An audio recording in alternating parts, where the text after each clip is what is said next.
तुळजाभवानी देवीच्या शारदीय नवरात्रोत्सव काळात पहिल्यांदाच एआय टेक्नॉलॉजीचा वापर केला जाणार आहे। भाविकांच्या गर्दीचं नियंत्रण, भाविकांची संख्या तसंच हरवलेल्या व्यक्तींना शोधण्याचं काम या एआय कॅमेऱ्यातून करण्यात येणार आहे। यासह भाविकांच्या सुरक्षेसाठी उत्सव काळात तुळजापुरात एकूण 202 सीसीटीव्ही कॅमेऱ्यांची नजर राहणार आहे। याचा आढावा घेतला आमचे प्रतिनिधी ओमकार कुलकर्णी यांनी।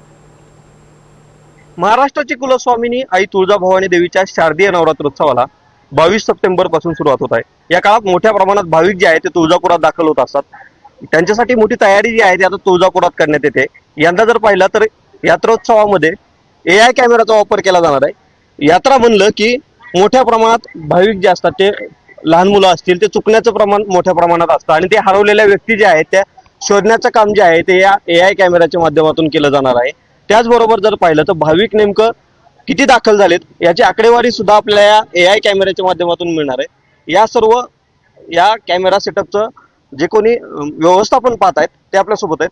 मला सांगा काय नेमकं कसा फायदा होणार आहे? एआय कॅमेराचा सर्वप्रथमच वापर जो आहे तो कुठल्या तरी यात्रोत्सव काळात होतोय, कसा फायदा होईल?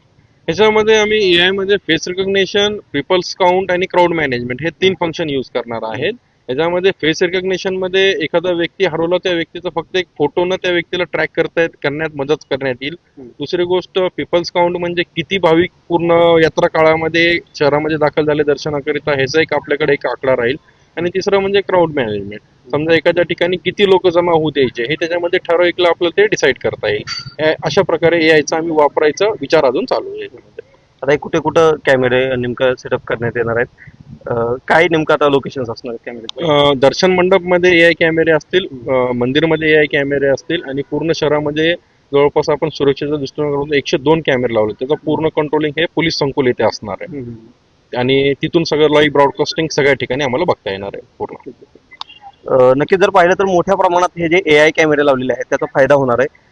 ऍक्च्युअल जी काही भाविकांची संख्या तुळजापुरात दाखल होणार आहे ते देखील यामुळं प्रशासनाला जे आहे ती करणार आहे। आणि त्याबरोबर मी सुरुवातीला ज्या पद्धतीने सांगितलं की याच कॅमेऱ्याच्या माध्यमातून हरवलेले व्यक्ती जे आहेत ते त्यांना सापडण्यासाठी जे आहे ते मोठ्या प्रमाणात मदत देखील आता होणार आहे।